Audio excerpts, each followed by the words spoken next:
To mental health spectrum. ഞാൻ doctor Jerome.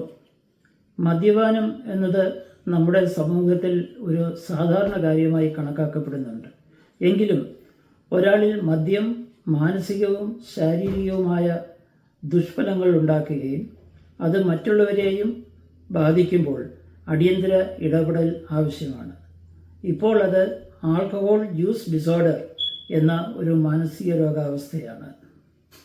എപ്പോഴാണ് നമ്മൾ മദ്യപാനത്തിന് ചികിത്സ തേടേണ്ടത്? ഈ പറയുന്ന സൂചനകൾ ശ്രദ്ധിക്കുക. 1. മദ്യം ഉപയോഗിക്കാനുള്ള ശക്തമായ ഒരു ആസക്തി, ക്രേവിംഗ് ഉണ്ടാകുന്നു. മദ്യത്തിൻ്റെ അളവ് കുറയ്ക്കാൻ കഴിയുന്നില്ല, മദ്യപാനം നിർത്താനും കഴിയുന്നില്ല.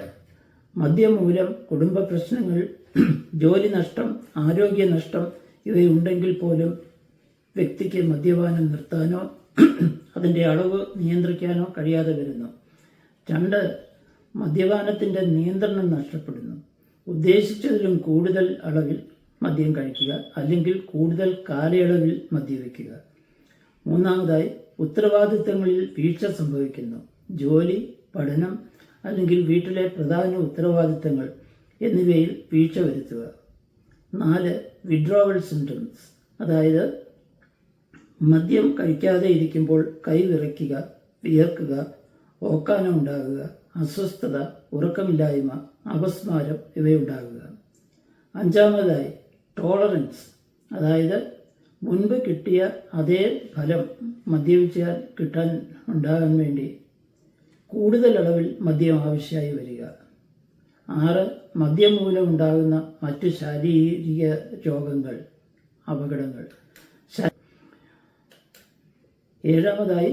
മദ്യം നിങ്ങളുടെ കുടുംബജീവിതത്തിൽ, ജോലിയിൽ, സാമൂഹ്യ ജീവിതത്തിൽ പ്രശ്നങ്ങളും പ്രതിസന്ധികളും ഉണ്ടാക്കുന്നു എങ്കിൽ ചികിത്സ തേടേണ്ടത് ആവശ്യമാണ്. ഇപ്പോൾ നിങ്ങളൊരു ഡോക്ടറെ അല്ലെങ്കിൽ ഒരു സൈക്യാട്രിസ്റ്റിനെ കാണണം. അവസാനമായി ഒരു വാക്കുകൂടെ പറയട്ടെ. ആൽക്കഹോൾ യൂസ് ഡിസോർഡർ എന്നത് ഒരു ധാർമ്മിക പ്രശ്നമല്ല, അതൊരു ആത്മീയ പ്രശ്നവുമല്ല, മറിച്ച് തലച്ചോറിനെ ബാധിക്കുന്ന ഒരു രോഗമാണ്. ഇത് മറ്റു രോഗങ്ങളെ പോലെ ഇതിനും ചികിത്സയുണ്ട്. തുടക്കത്തിൽ തന്നെ ഒരു സൈക്യാട്രിസ്റ്റിനെയോ കൗൺസിലറെയോ തെറാപ്പിസ്റ്റിനെയോ സമീപിക്കുന്നത് മദ്യപാനത്തെ നിയന്ത്രിക്കാനും ഈ രോഗത്തിൽ നിന്ന് മുക്തി നേടാനും സഹായിക്കും. ചികിത്സ ലഭ്യമാണ്. സഹായം തേടാൻ മടിക്കരുത്. Thank you for listening.